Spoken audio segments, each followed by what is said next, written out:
Turn up your radio. It's time for DeLorean Talk with your host, Dave Tavers.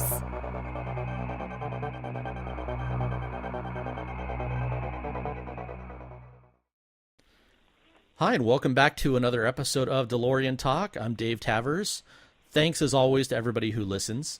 I do want to give a shout out to the people that write in offering and who want to be on the show. I promise you, I know I've said it in the past, I'm not ignoring you. Got a lot of stuff going with my own new business that I'm working on, and DeLorean Talk is a passion project that I fit it in when I can, but at some point we will talk and we'll get more of you on the show, because I really do want DeLorean Talk to be all about the community, talking to the people that are owners and the people that listen, because there's a lot of great stories out there. So feel free to keep emailing me, keep bugging me. You're not bugging me. So send in those messages, comments at DeLoreanTalk.com. Also, if you're online, check out DeLoreanDirectory.com. And if you haven't filled out the DeLorean census, put your car in there, or look up to see if your VIN is already there and when it was added and what the information was. Today, if you haven't already figured out, which you should have by now, today's guest is one of the people that I think, I say he's a rock star in the community. For me, I kind of consider, well, a lot of people do, when you've got any kind of community, you've got the gurus, the normal people, and then the rock stars. I'm one of the normal people. I own a DeLorean. I'm not an expert at it, but I'm just a normal person. Then there's the gurus out there that are normal owners who are just excellent at the car. They know all the details, they know lots of stuff, and they help a lot of people. Then there's the rock stars. And the rock stars are, people like Rob Grady and Dave Bowerly and Ken Konslik, who have been around for a long time and just have done so much with the cars for the community. And I'm really excited to start off the first rock star. Well, yeah, I would say the first rock star that I've interviewed so far for DeLorean Talk. Today I've got Toby Peterson from DeLorean Service Northwest. Hey, Toby, thank you so much for joining me here. Absolutely. Love to chat. I was a member of the Pacific Northwest DeLorean Club in the mid-90s, and I know that I met you then, but we didn't have any kind of connection or anything, and I've seen you a couple times since when I've been up there. And then I I saw you at the last DCS in 2018, and embarrassingly confused you with Oliver Haller, because I had been talking to Oliver the night before, and then I saw you in the morning and completely confused you two. So I still think about that and how dumb that was, but it was great to see you there. Well, we're brothers by another mother, so that's okay. And Oliver Haller is an awesome character, so if I'm confused with him, that's fine. Good.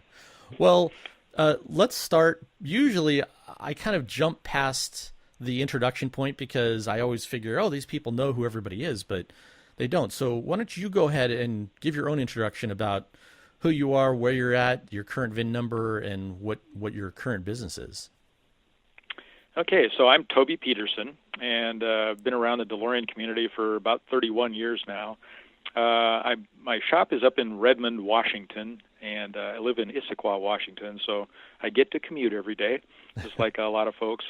And my VIN is, the last four are 2248, and that's the car that I've had for 31 years. I bought it in 1988 as a basket case, and had it ever since. It's part of the family.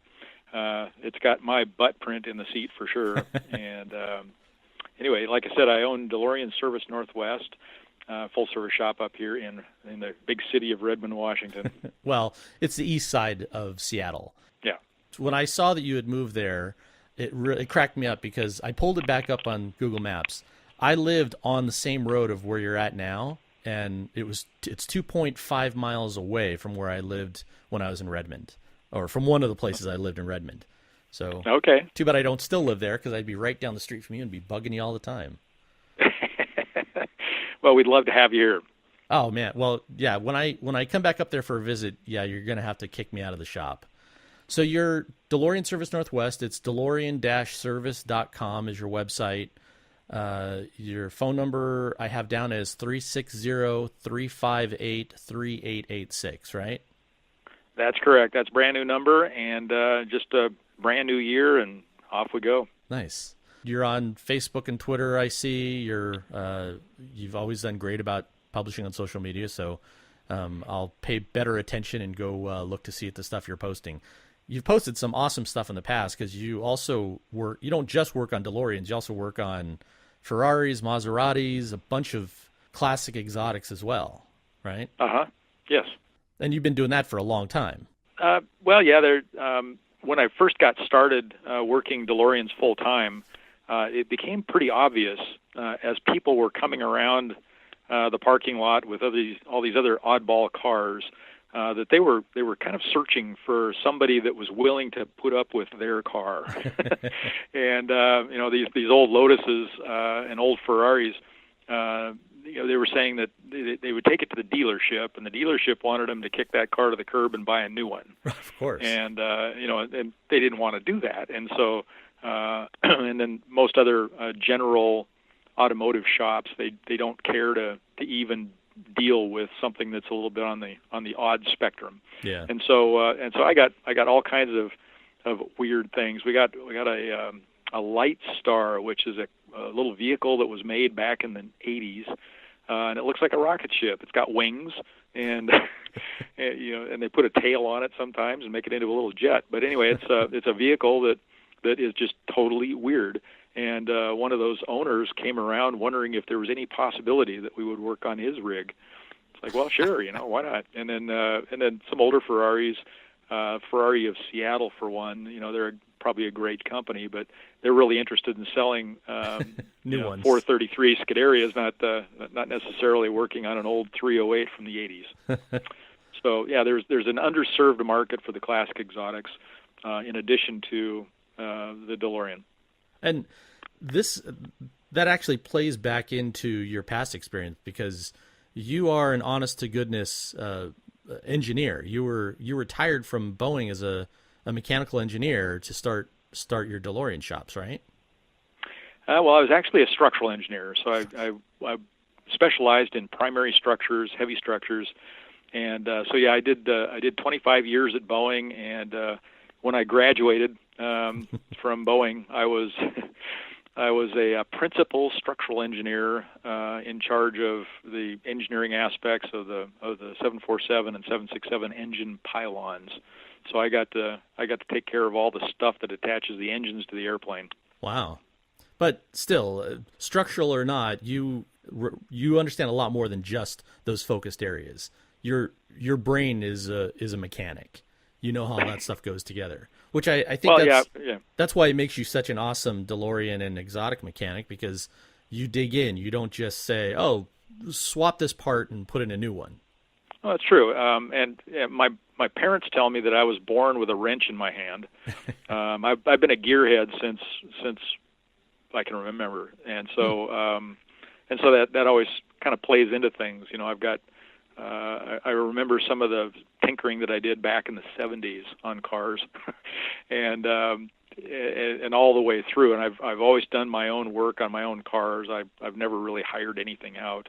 Wow. You just figure it out, and whether I've got the tools or not, there's where there's a will, there's a way. So, and that's what kind of brought me to the point where I could step away from Boeing and become a full-time, mechanic. Sincerely, like I said, you've been a rock star in my mind for years before I bought my DeLorean. You've been well known for a long time because you've invented and built and fixed, and you've been out there for the community a lot, answering questions, helping people, figuring things out. I know you have to make a living, but I just appreciate that you're so involved with the community, because I say we've got about 4,500 cars left in the world. So there's not a lot of people that understand them, and you're so willing to help people. Thank you on behalf of a lot of people. Thank you so much for that.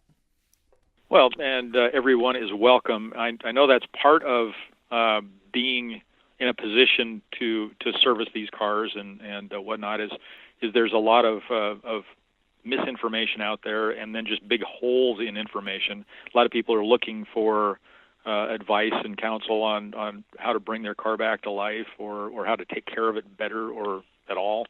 And and so it really does become just one of the, I guess, responsibilities of us that are up here in the technical end of things, trying to support the community and make sure that everybody has the best shot at enjoying their car and being good stewards of their car. Yeah, without spending a small fortune every time. Yeah.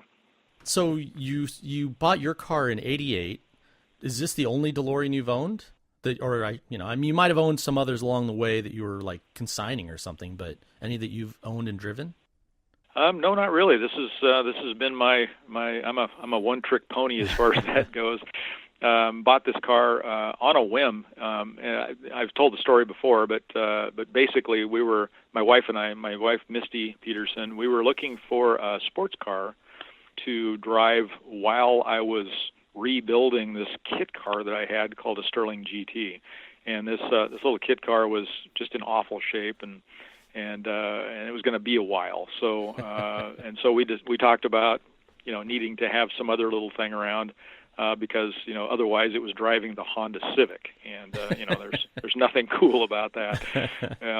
So anyway, I just ran across this little 3x5 card in a little community bulletin board in a grocery store that was talking about a 1981 DeLorean for sale, best offer, and a phone number. And so I no idea. I of course the Back to the Future movies had been out for a couple of years, and I'd of course seen the movie, but sure. That was about my only knowledge of DeLoreans. I'd never really given them a second thought, actually. And so anyway, I looked at this DeLorean, So I pulled the card off because there were no tabs or anything to pull off to take the phone number. Yeah. And a couple of days later, I got around to calling this guy and went over there. And long story short, this car was just in awful shape. It was one foot in the grave. And this is in 1988, so the car is only 7 years old. Right. And it had just been rode hard and put up wet, literally. Wow. And this is in Issaquah or eastern Seattle. It's down in Covington, Washington, which is out in the Tules east of Kent. Okay. And so yeah, we went out there and took a look at it. And so anyway, I wound up striking a deal with this gentleman and hauled the car home. It wouldn't run. You couldn't hardly get into it, and you couldn't hardly stand to get into it because it was full of mold and mildew and 3 inches of standing water. Oh my gosh! And from there, and that was in February of 1988, so it was in the middle of winter, and there's snow on the ground, as I recall, and it was just kind of an odd time for buying a sports car, but it was one of those things. So anyway, I got this thing home and put it in our garage. My daily driver got to sleep outside from then on. The Civic. And got evicted. And so started working on the old girl, and this is 1988, so this is for you youngsters out there was actually a world that existed before then, before the internet. And but anyway, so finding parts and finding guidance, finding a shop manual, that was just a chore in and of itself. But right. Finding guidance and parts was very difficult, and it was kind of like the wild, wild west when it came to DeLorean stuff. So that's kind of how I got started. So that's 88. Pacific Northwest DeLorean Club, I think, started in 83. Had you? Correct. How long before you connected? Because that was a great resource. I mean, them starting up, and Arnie Brandon basically he started it, and he was also he was pretty amazing. How long before you connected with the group and got some help from them? Well, it was several months later. I got my car running and started getting it in a little bit better condition. And if I recall correctly, I was out driving it around, just trying to see what else I needed to do to it. Right. And I pulled into a store someplace, and when I came back out, there was a piece of paper stuffed underneath the windshield wiper, and it was one of the existing DeLorean Club members who had spotted a DeLorean without the little PNDC sticker on the windshield, and figured they got one. They got a live one this time. So I called and ultimately got a hold of Arnie, and he introduced himself and introduced some of the other DeLorean owners. And next thing I knew, I was over there turning wrenches, helping folks getting their cars going, and we had a couple of big car shows that were coming up, and it's just been a sprint since then. That's incredible. First thing is, because I'm such a history geek, any chance you know or remember who it was that put that note under your windshield? I don't have the faintest idea. No. That's incredible. I wish I did because that was kind of like the start. That was something that was the purpose of that little sticker that we put on the windows of the club vehicle, on the vehicles that are owned by club members, is when we find a car that doesn't have the sticker, then we know that we need to reach out and make those folks aware of the club. Yeah. And so anyway, they spotted my unadorned car and went from there. I'm also still stuck on the fact that you said there was 3 inches of water inside and mold, and I mean, that's incredible. Did you do like a full frame off, or did you just pull everything out, clean it, dry it, and do the best you could for the time being? That was pretty much what I had to do because there was really no sign of how to get a hold of anybody that had parts or anything else. And so I just figured out how to strip the interior out of the car and hours of scrubbing and saddle soap and Lysol and Pine Sol and anything that kills mold and mildew on the label. And so 2248, when I got her all put together, it smelled like a hospital. It was just kind of interesting. And it took a while for that to dissipate. But yeah, it was all just doing what I could to peel it all apart. Never have done a frame off. She's never been separated, body from frame. And anyway, that was and then getting the engine going. I had no idea on Bosch fuel injection, how that worked. Right. And so and there was no Google at that time. They hadn't quite figured out, that the internet needed to exist. Right. And so it was going to the library and checking out books and dropping into old Volkswagen shops and Porsche shops and bugging people there on, how in the world does this work? And then ultimately, got it sort of figured out. And then I, with the help of Arnie Brandon, I was able to line up a kind of a bootleg reproduction copy of the shop manual, which I still have. The thing is just it's a ratty, greasy mess, but that's the original that I started with, and Wow. I still have it. Nice. And that was super helpful in trying to get to the bottom of what was going on. That's amazing. I mean, you sincerely saved a car that probably was unsavable by 99% of the other people. I can't imagine buying a DeLorean that had sitting water inside of the cabin. That's crazy. Yeah, that was extra special. The guy, the second owner. So I'm the third owner of this car. The first owner was a doctor. Don't know his name, but I understand that he was a general practitioner somewhere in the Seattle area. And so the DeLorean wound up on a consignment lot someplace, and the second owner was tripping through life and stumbled across the car and bought it. I won't tell the whole sordid tale, but anyway, he wound up with a DeLorean in his driveway without really remembering buying it. Had it for about 18 months and nearly destroyed it. And in that short amount of time? Yeah, 18 months. It was from a consigned, well cared for doctor's car to just almost a pile of parts in 18 months. Wow. Yeah. Wow. Who'd have thunk it? Seriously, I'm glad that of all people out there that you got that car, because that would have been a rough rebuild. And we all know in the community there's lots of people that buy cars like that and don't ever finish the refurbishment because that's a huge amount of time and money and effort. And right. Nowadays, with all the information and access to parts, so you doing it in the late 80s, that's amazing. So you're the third owner. Since then, you have just done tons and tons of stuff with it. Over the years, I know I've seen lots of YouTube videos, and there's at least a couple podcasts where you have been interviewed. Any of those shows memorable? Like, did you ever have a favorite one that you were interviewed on? One of my favorites was a little short stint that I did in a television studio in downtown Seattle It was for King 5 Good Morning Northwest.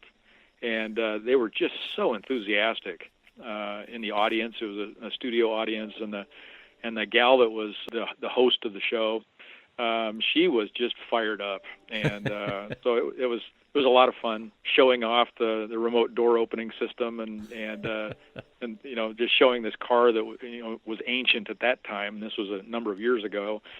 Yeah. And but anyway, that was fun, and so many people got a hold of me after that, and they couldn't believe that my car with that many miles on it and that old was looking the way it did. It was really putting on a good shine there in the studio. But that was a lot of fun. And I have seen that. I know that's on YouTube. I'll add that video clip to the episode page so everybody can watch it. Yeah, that it's fun. You're right. She's very excited. Yeah, but there have been a lot of other things that I've been involved in that were a lot of fun. But anyway, that was one that stood out a little bit. And then the experiences with Lea Thompson at the Emerald City Comic-Con in 2012, that was awesome too. Yeah, talk about that. Yeah, so the club got contacted by the management team at the Emerald City Comic-Con, and they had, at that time, they had Christopher Lloyd booked and also Lea Thompson booked to be special guests at the Comic-Con. And they were looking for a couple of DeLoreans to squire them around a little bit. And ultimately, Mr. Lloyd had to drop out because he had other commitments that popped up. But Lea Thompson continued to be a VIP guest there. And so we put the word out that we needed a few DeLoreans to, and people just responded like crazy. This is March of 2012, so it's like late winter, and and the weather's still pretty crummy, and we had a total of 23 DeLoreans turn out for this. Wow. And so talk about the thundering herd. We got everybody together in the loading dock of the Washington Convention Center. I've seen those photos too. And we just filled the place up with stainless steel. And that was just a blast, hurtling through downtown Seattle on a Saturday night, because we were going from the convention center over to the Uptown Cinema, and then they were going to be showing Back to the Future, and then Lea Thompson was going to have a panel, and but just hanging with her and her entourage, and just the whole thing was really kind of a surreal experience. That is an awesome experience. I wish I had been there. That would have been great, just to even be a fly on the wall for that, because the pictures, 23 DeLoreans. Well, even last year, I know I've mentioned it, you guys had 17 or 18 DeLoreans in the St. Patrick's Day Parade that happens every year in Seattle. Yep. That's just incredible. I don't know how often that happens around the world. The UK club has this great photo of, it's got to be 20 plus DeLoreans lined up on a little side road with a bunch of trees next to the road. That, and then Eurofest 3 years ago. In front of one of their Capitol buildings, were another beautiful photo. But seeing all those pictures of the DeLoreans at the Washington State Convention Center is also pretty amazing. Yeah, it was really a lot of fun, and it just really kind of put people on notice that the DeLoreans were here to stay. It wasn't like there was just one or two left in the world. People knew that we were there in numbers. Yeah. A lot of people want to hear stories, more technical things about the car. What is one of the biggest problems you've had or seen, or what's a problem that comes up constantly that you wish you could tell everybody, do this or don't do that, and it would fix some problems? One of the main things that we see with cars coming in, a lot of them have come in, not so much anymore, but we still have one or two here right now, as a matter of fact, that have been in storage for some length of time. It's either a few years or a few decades. Yeah. And the problems that we get from long-term storage where the car was stored improperly, it's just endless. Yeah. Just the corrosion and everything else. And so that's something that's becoming less and less of an issue, because a lot of those cars, we've brought them back to life, and now they're functioning cars that are finding joy out in the world now. But one of the main things that we see is just cars that stand around too much, and so the fuel systems begin to deteriorate, rubber parts begin to dissolve back to nature, and Right. and all that. And I was going to be starting on a fuel injection distributor rebuild this afternoon, and didn't quite get to it. But I've done probably 25 of them, I suppose, and I can get her done in about 3.5 hours. Oh, wow. So it's not so bad. What other crazy stories come to mind when cars have shown up in the shop? Given that, like, even my car, 27 years in the garage, it took a couple of months to get everything refurbed and finished, and the fuel, there was still had fuel in it, and the oil hadn't been drained, so, again, improper storage. That's almost a given. Mm-hmm. What other stuff comes to your mind? So the fuel system is one of the big swingers, and then brakes. A lot of times we'll have one or all of the brake calipers completely seized because people just don't get around to changing the brake fluid every couple of years like they really should. Brake fluid draws water right out of the air, and all that water, once it gets into the fluid, it settles out in all the nooks and crannies, and most of those nooks and crannies are made of steel. And so you get a lot of corrosion going on, and then the caliper seize, and everything has to be taken apart and rebuilt completely before the brakes work again. And it's a huge undertaking. It really is very expensive. So if people would simply have their fluids changed every couple of years, just flush it and put new fluid in. That's all they would need to do, and they would probably never have to have their brakes rebuilt. It's just kind of amazing. After a while, the brake master cylinders will wear out just because it's rubber seals in there that are riding against a cylinder bore. Yeah. And so you get wear and tear there. But still, the system will last. All the components in the system will last a lot longer if just routine maintenance is taken care of. So routine maintenance really is one of the keys to keeping an old car on the road. Nowadays, with modern cars, their first tune-up is at 100,000 miles, right? And people start thinking along those lines with a 38-year-old car, and you just can't. Those cars were made at a time when routine maintenance was required.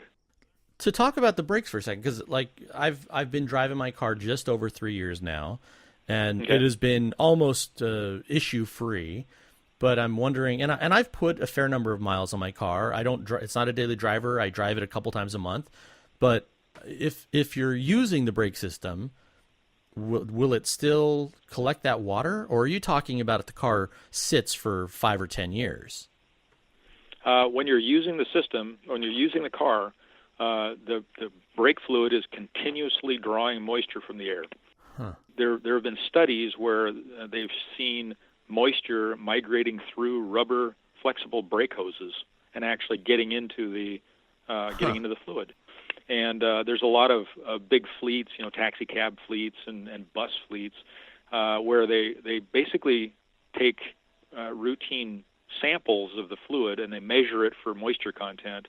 And when it gets up to a certain percentage, I think it's 3.5 or 4%, they change the fluid. And it doesn't matter whether the brake fluid is a year old or 2 years old or 6 months old. If it's absorbed that much fluid, water, then it gets changed, just to prevent corrosion from occurring internally to the system. Wow. And so it's really the passage of time is the issue, not so much as sitting or not sitting. Miles. Yeah. Sitting or not sitting. Now sitting certainly doesn't help, because that water, instead of being pushed around and kind of kept in circulation, it settles out, and then you get a lot more focused corrosion.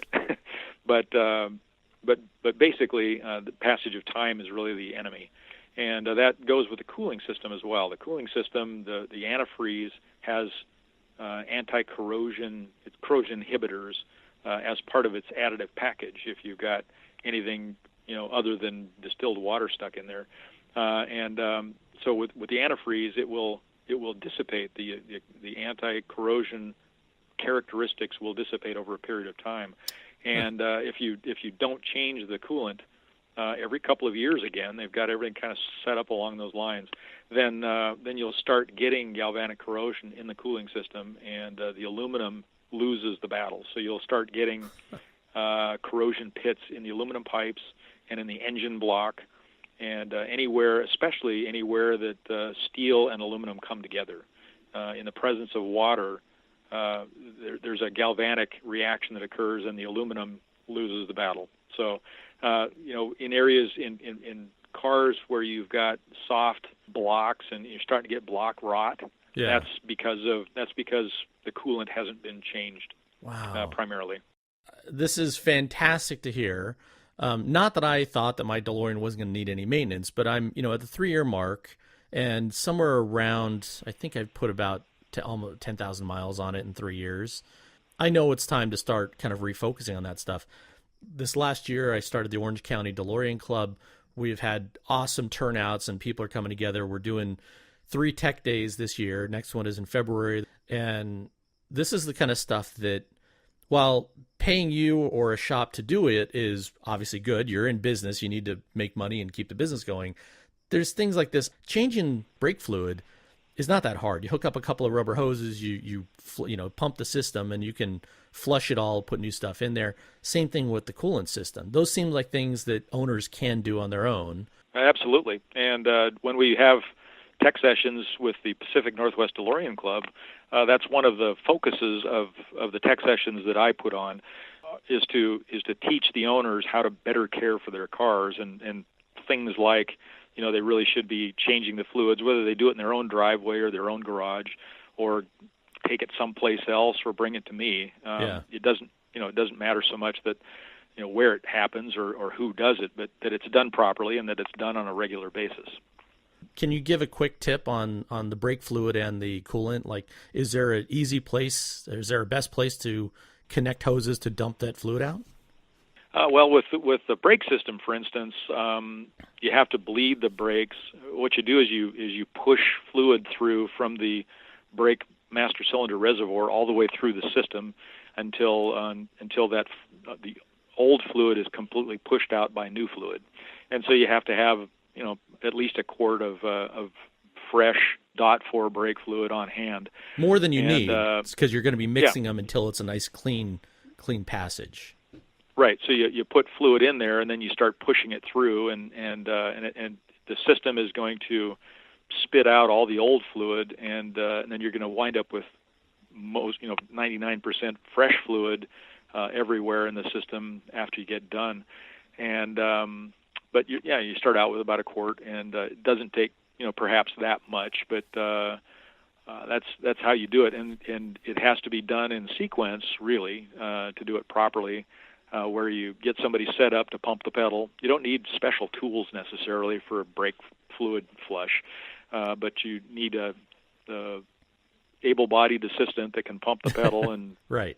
Pay attention to what you're saying. Yeah. And then you start out from the right rear, and then you go to the left rear, and then the right front, and then the left front. So that's the kind of sequence you go from the farthest corner to the nearest corner, and basically just open up the bleed screw. There's a bleed screw on each caliper, and so you have to have the wheels off for the fronts. You can do the wheels on for the rears, but you might as well just take all 4 wheels off if you can, if you're on a lift or whatever. Yeah. And then have the person pump. Everybody's probably done this at some point in their life, either on a DeLorean or something else. Somebody pumps and then holds, and then you release the fluid into a container and then tighten the bleed screw back up, and you just repeat until good clean fluid is coming out of that particular caliper, and then you move to the next one. I have not done it on the DeLorean, but on older cars, I remember the metal bar that goes over the top, and you'd pop the top off, dump in clean fluid, then you put the top back on, seal it, and then have the person pump, and you just have them keep pumping it until the clean fluid shows up in your bucket. Yeah. And then you just keep repeating that each wheel. And do you have to go around twice, or is once enough? Once should be enough if you're thorough about it. Somebody can go around and do it twice, but then you're consuming more brake fluid, and it's taking longer. And sure. It's going to be longer before you can get to that cool beverage at the end of the day. But how long does that take if you don't have a lift? I mean, if you're just jacking up the rear end and putting them on jack stands, you're just doing the back 2 first. How long does it take to do that whole job for a home person? I would say that if you budgeted probably 2 hours, Okay. you can probably get the job done. Got And it. yeah, Cool. and that includes taking the wheels off and then properly torquing when you put the wheels back on. Don't forget that. Right. People they snug the lug nuts up and then they move on and they forget to go back and torque the lug nuts, and then you lose the wheel, and that's bad. Off the top of your head, what's the proper torque on those lugs? Do you know? 70 foot-pounds. I assumed you would know that. That's good. Yeah. What about for the coolant system? Because obviously, well, not obviously. My short experience is like the number one problem with any normal, decent running DeLorean is the cooling system. Where do you dump that rather than just overheating the car and dumping it that way? Where's the best way to? Where's the best place to dump that? And is it the same process? Do you run the car hot while you're dumping the fluid out and just keep adding to it, or do you wait till it's cool? Well, to start out with, the fact is, in overall in the world of automotive maintenance, about 80% of all roadside problems, breakdowns by the side of the road, are cooling system related. 80%. I think that overall, I think it's about 80%, kind of in the world. Yeah. And so the cooling system is one of those problematic areas where it really all needs to work. Yeah. And so that's why maintaining it is really a good idea. But as far as doing a cooling system flush, I'll say how you do it depends on whether your car's been changed or upgraded at all. If you have the original radiator, which has plastic end tanks, there's no drain valve of any kind on the radiator. And so what you have to do is, if you don't have a lift so that you can get down into the underneath the car more, what you wind up doing is pulling the radiator hose loose that's down on the right-hand lower corner, and then draining out most of the cooling system there. And then there's, on the sides of the engine block, there's a couple of big drain plugs that you can remove to drain the coolant out of the block. And then there's always going to wind up being a little bit of residual coolant, in all the nooks and crannies of the cooling system. But Yeah. But that gets you quite a bit of the cooling system emptied out. And then this is all done when it's cold. There's nothing worse than being scalded by hot coolant. Ask me how I know. I'm sure you know, yeah. Yeah. I got attacked by a 1977 Lotus Esprit with hot coolant, and it caused some pretty severe burns on my left hand. Wow. So you drain the coolant out that way, and then you fill it up. And there's actually a procedure where you fill it up and then you bleed out air, because it's kind of like the brake system. You have to bleed all the air out of the system in order for the coolant to flow properly throughout the radiator and elsewhere.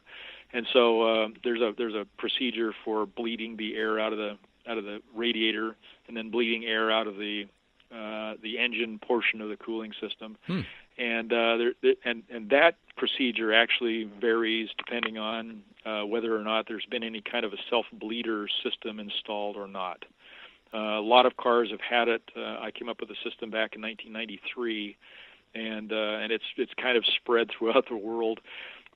But anyway, that's something that if you do have a self-bleeder kit installed, then makes it easier. It makes it easier. It still has to be done to a degree manually, but once the air is bled out of the system, then it will kind of maintain itself in an air-free condition from then on. You said you came up with that in 93. Yeah. This goes back to your other business, the DeLorean Parts Northwest, which most people who don't live in the... I will probably never use your shop because I'm 1,000 miles away, literally. But DeLorean Parts Northwest has been around for a long time. What is that part that you were just talking about, the bleeder valve for the cooling system? Do you still have that? Do you still sell it? Oh, yeah. They're sold on a regular basis, and a number of other vendors have copied it.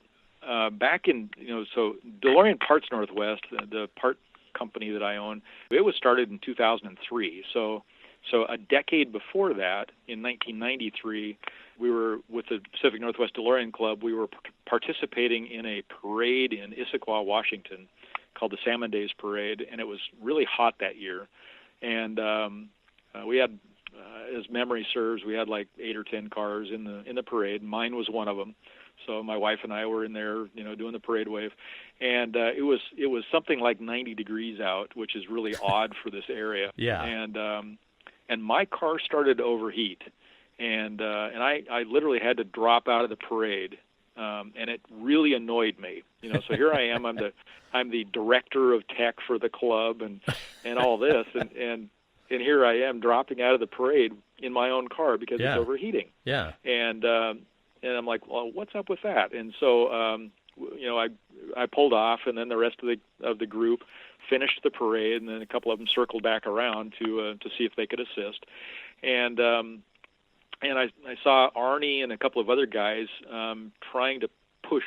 They were putting coolant into the system and then trying to push air out of it in different ways. It was really odd what they were doing. And I was watching this whole thing, going, well, this is just ridiculous. Yeah. This is just ridiculous. So I thought about the way the cooling system was configured and where the high spots are and the low spots and kind of how things circulate. And it occurred to me that if I could get a connection between the top of the engine and the coolant fill tank, that was constantly flowing a little bit of fluid, any air that happened to wander into the engine portion of it would just find its way to the coolant fill tank, which is half full of air all the time anyway. Right. And I went down to Lowe's or Home Depot or one of those and picked up a bunch of non-automotive clear tubing so that I could see what was going on, and just kind of cobbled together what I thought might be an adequate arrangement. And I was able to see all of this air coming through the system because of the clear tubing. What I didn't take into account right then was that the clear tubing wasn't really good for temperature. And so I decided to take my car for a drive just to see how things were. And I got out on the I-90 and blew all those vinyl hoses right off. And so I was by the side of the road with a cooling system problem. Again. and nobody stopped. And right. So anyway, but that was confirmation to me that kind of a concept would work. And so we started putting together these little kits. And then Arnie was selling them through the club to people all over the place. And so he'd put together these little kits. He was retired by that time, and so he'd put together these little kits and mail them out, and they wound up in different countries and all over the United States. And then it really kind of spread out to other vendors when the DeLorean Owners Association had their expo down in Las Vegas in 1995. And at that time, there was a lot of people from all over the place that were converging on Vegas. Yeah. They had quite a few cars there, and several of the cars had the self-bleeder system installed, and it was noted. And before long, and of course that was 95. The internet was just coming online. Yeah. And so it just spread like wildfire. And there's all kinds of versions of it that popped up, but we still have our original version that we've improved and added to over the years, and it's a constant seller. How easy is it to install? Is that something I can do? Oh yeah, it's everything that I do through DeLorean Parts Northwest comes with complete instructions, pictures, the whole bit. In fact, if people complain at all, it's that my instructions are too detailed and their brain fries. But yeah, it comes with complete instructions, and it's very simple to do. Most people get it done in an hour or less. At that same time, do you do a coolant flush, or do you not have to? If it's due for a coolant flush, that'd be a great time to do it. But you don't have to. You actually lose very little coolant installing the system. And nice. So you'll probably have to top it up a little bit. But if your cooling system has been recently serviced, then you don't need to service it again. You can just add the system in there, and you're good to go. So that's DeLorean-parts.com. That's for the DeLorean Parts Northwest, and then DeLorean-service.com is for the service. Correct. I'll put on the episode page. I'll put a link to that as well, because I know I hear Chris Miles talking about that and the adjustable autostat and some other stuff. You've got a lot of parts that you've come up with or fixed over the years. Do you have, of all the stuff you've created, invented, or improved upon, do you have a favorite DeLorean Parts Northwest upgrade that you've come up with? I think one of the favorites, and it's something that, like I say, it's all over the world, is the wings aloft system, and there's a number of different versions of that, but it's one of those things where everybody thinks that the gull wing doors on a DeLorean are cool, but when they can open up remotely, it's like way cool. Yeah. And people that install one of the wings aloft systems in their car the first time, the first thing they ask is, why did I wait so long? It's one of those things that's just immediate gratification, and it brings a lot of oohs and ahs and whatnot when people can show off at a car show or even just out living life with their car, and they're walking up to their car with two hands full of groceries, and they figure out a way to press the key fob, and the doors open up, and everybody around, it's like, what just happened? Yeah. So that's one of my favorites, and it's we got rolling on that. It was the original concept was really developed to some degree by Darrell Tinnerstedt, who owned a specialty automotive down in Olympia, Washington. So Darrell had come up with this idea, and he was actually selling some components, but it was more the instructions on how to do it to your own car. And so when we bought his inventory and started DeLorean Parts Northwest, I took that idea and turned it around to make it into a kit of parts that you would just purchase. You wouldn't have to go scrounging around all over the place to get this and that. So just a kit of parts, and then a complete installation instruction sheet so that people could do it consistently each time. And then since that time in 2003, it's branched out into a lot of different versions. There's 4 different versions of the wings aloft system that incorporate things like an alarm system and remote start and remote window controls and remote this, that, and the other thing. Yeah. And then just recently, just in the last few weeks, I identified a proximity sensor that can be added to the deluxe and elite versions, allow the car to be enveloped with a radar field.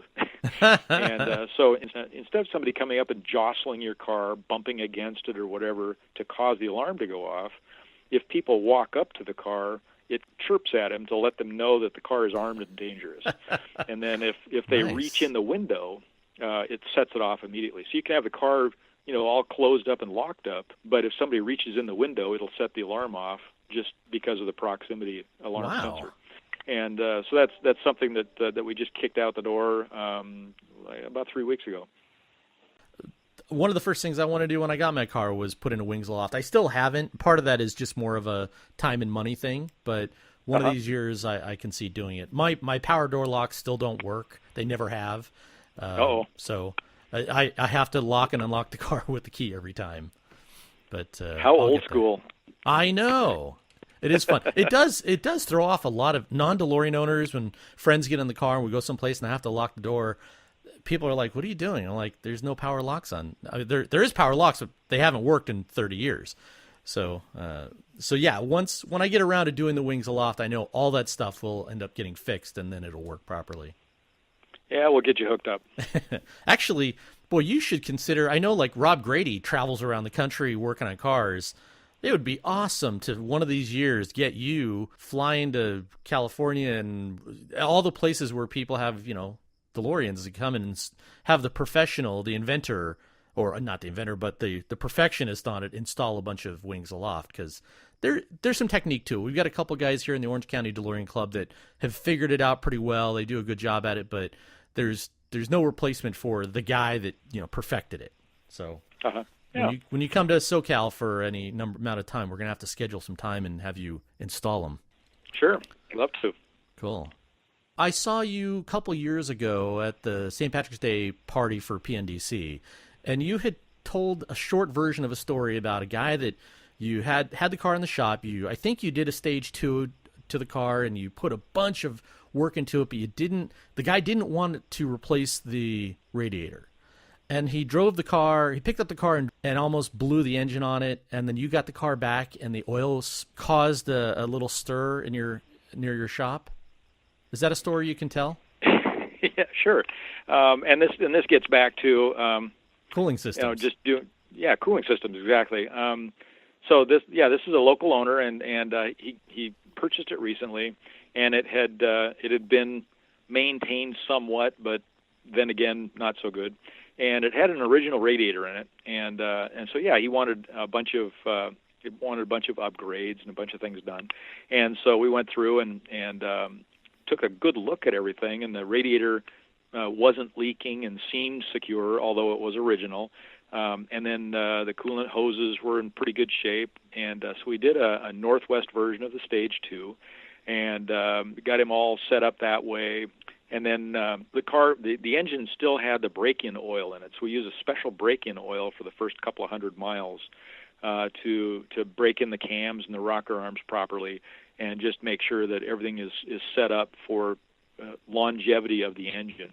And this break-in oil isn't so good for normal use. It's good for the break-in period, but it really doesn't tolerate high temperatures well. And so he was driving the car, and it still had the break-in oil in it, and he blew the radiator. The radiator failed, and he didn't really pay too much attention to that.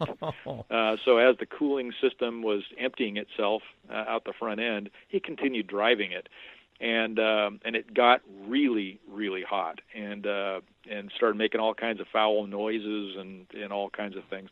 And so it was brought in on a flatbed back in, and we took a look at things, and the oil had changed. It had gone from a liquid to kind of a gel, and it had this smell that was just awful. It was unbelievable, is what it was.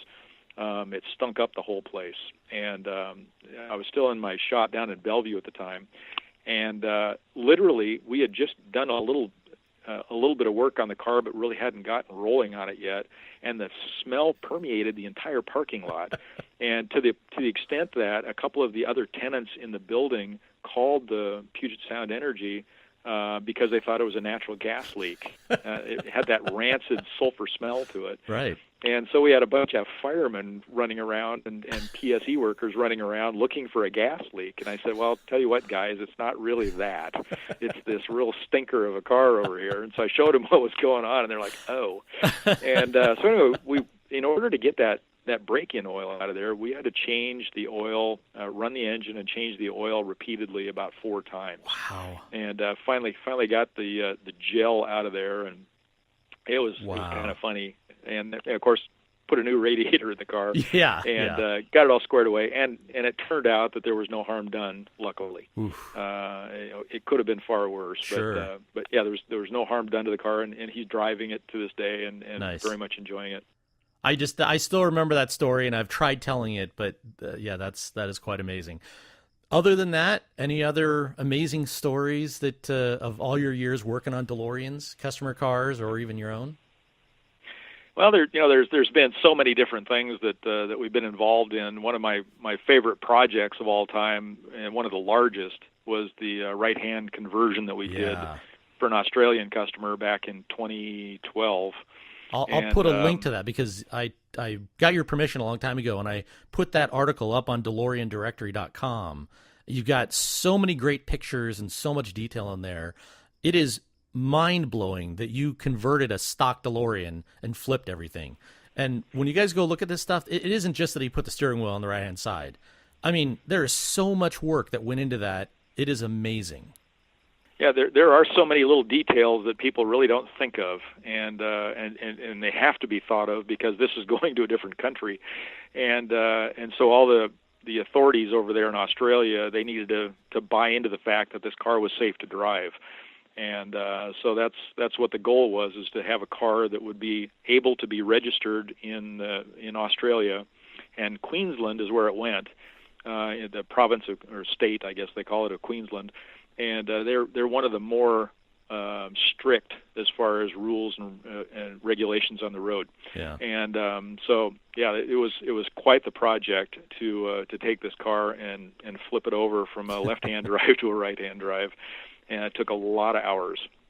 But it was very gratifying at the end, because the country of Australia declared the car, when all was said and done, they declared the car to be a factory right-hand drive. And I thought that was pretty cool. That is amazing. Wow. since that doesn't actually exist. There Right. never was a factory right-hand drive, but Yeah. there is one now, and it's in Queensland.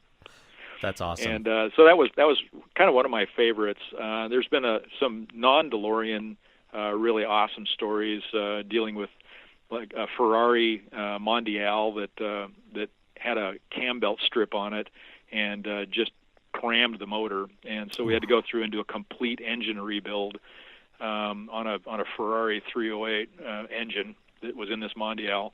That was exciting because all the manuals are still in Italian, and for an old car like that, you can't get parts in the United States. We had to get valves from Italy. Wow. And it was an unbelievable thing. And then we had a couple of real deep projects that were dealing with Lotuses. One V8 twin turbo, the engine was just in a horrible state, and had to do a complete engine rebuild on that one with new liners and pistons and everything. And so that kind of got me all set up for my own car. When my car got to about 227,000 miles, I started getting coolant in the oil, and a little bit of evaluation led me to the conclusion that one of the liner seals had breached, and so I was getting quite a bit more coolant in the oil than I really wanted to stand. Yeah. And so last fall, I went ahead and pulled the trigger on doing my own engine rebuild, and so went through and did new liners, new pistons, of course, new rings and bearings, and upgraded the cams to my own cam grind, and really kind of set it up as kind of an enhanced version of the Northwest Stage 2. Nice. And so anyway, I haven't dynoed it yet. She's got about 3,000 miles on it since the rebuild. So give it a couple more thousand miles, and then just go out and abuse it on a dyno and see what happens. Well, I'm excited to see more now that you're getting back on social media. I'm excited to see more of these updates from you of things like that, because whether it's your own car or other cars, your knowledge is just so fantastic. And again, I'm sincerely thankful to be able to talk to you, that you're accessible, how helpful and knowledgeable you are, that you share with the community. Sincerely appreciate that.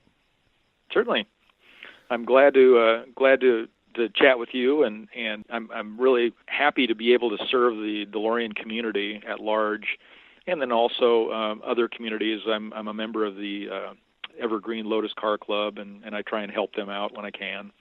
It's great to be able to be of service and be of assistance to folks as they make their way through the world with their old cars. Yeah. Well, okay, so one more time for everybody. The parts website is DeLorean-parts.com. The service site is DeLorean-service.com. Your phone number is 360-358-3886. I'm assuming people can call you anytime, leave a voicemail, send an email, contact at DeLorean-service.com with questions or issues. I know I'm guilty of talking to the newish owners down here, and I'm like, for certain things, I'm like, send an email to Toby, because there's a good chance he can point you in a direction or give you a solution. I know I'm always telling people to do that, just because you're so much out there, and that's why I keep saying thanks.